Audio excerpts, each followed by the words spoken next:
Want to see your phone notifications without constantly checking your smartphone? In this tutorial, I'll show you how to view and manage phone notifications using PhoneLink on Windows.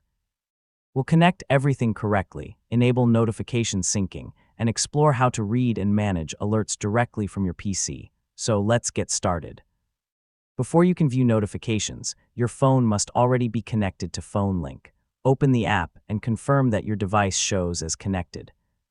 If it isn't, reconnect your phone before continuing. Next, allow notification access on your phone. During setup, PhoneLink usually asks for this permission. If you skipped it earlier, open your phone settings and enable notification access for Link to Windows or PhoneLink. Yeah, this permission is required for notifications to appear. Now return to PhoneLink on your computer. Select the Notifications section from the left-hand menu. After a few seconds, your recent phone notifications should begin appearing automatically. You can click any notification to view more information or interact with supported apps. Depending on the app in your phone, you may also be able to dismiss notifications directly from your computer. It helps keep your workflow uninterrupted. If you don't want to see notifications from certain apps, open PhoneLink settings or adjust your phone's notification preferences.